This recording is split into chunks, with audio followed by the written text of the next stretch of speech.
Hi, I'm Nadia, and in today's speech, I will be talking about why we shouldn't let younger kids and the younger generation have social media and why social media should restrict them of what they're watching.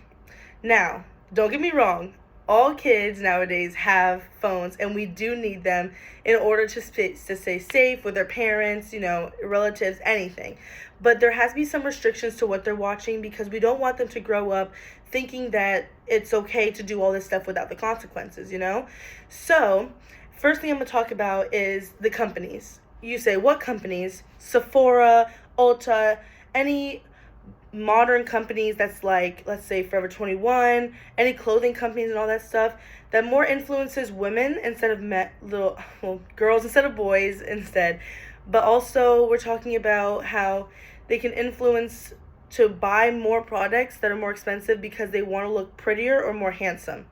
Now, when I'm talking about this, I mean, let's say Sephora and their Drunk Elephant. Kids do not need an $80 moisturizer because of their skin. Kids are not even in puberty nowadays, but because they see these influencers use them and the influencers talk to them through social media, they now want to be a part of that and group and like the clique, and they want to buy all that kind of stuff, which is kind of stressful for the parents because the parents, have to say, this is not for you. You haven't even gone through puberty yet. You shouldn't be having to need this stuff.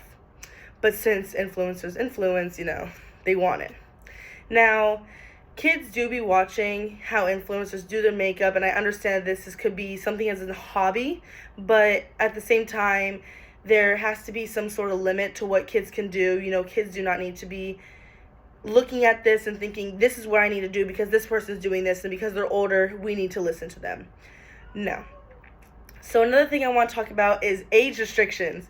Yes, we've all been there where we lie about our age on, let's say, Instagram, TikTok, because we want to be on TikTok. Anyways, age restrictions should be like very limited because we also have to think about the parents that's allowing the kids to get those apps and to be part of those platforms, because kids will go on there and do inappropriate things, inappropriate stuff that's not allowed. And that older people might look at it like, oh, that looks weird, you shouldn't be doing that, and it causes the parents to look like a bad parent, and we don't want that. So I think that we should ask the parents to schedule their time on those social medias or not even have them at all, because there needs to be a point of a line where we draw it.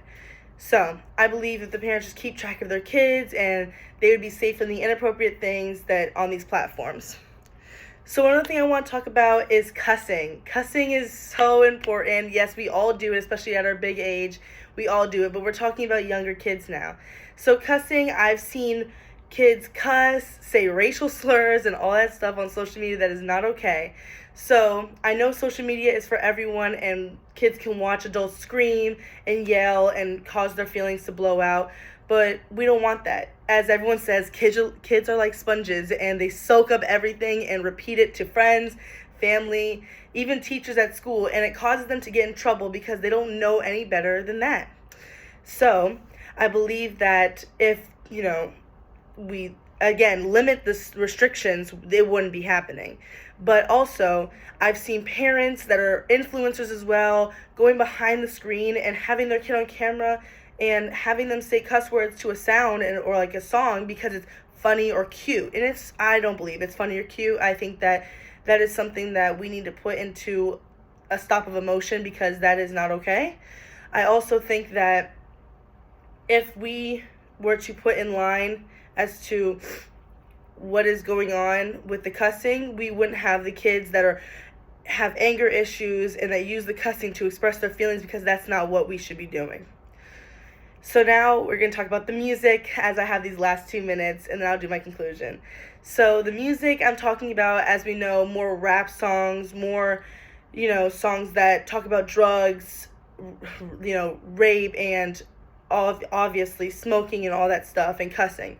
We don't want that kind of music to influence our younger kids, because they grow up thinking that, oh, this is the music, this is the motivation that we need in our life. No, this is not it.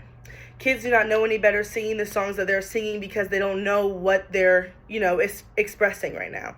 I think that TikTok does a really great job of restricting the songs that they see that are bad, and putting in, like, deleting that sound, which is really good because we don't want the kids to think, oh, since the adults are dancing to it, we should dance and sing to it as well, you know?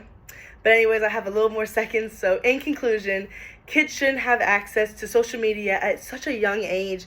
And yes, sometimes it can be beneficial for kids to learn stuff from older adults on social media, but although there are more negatives than positives in social media. So yeah, thank you, and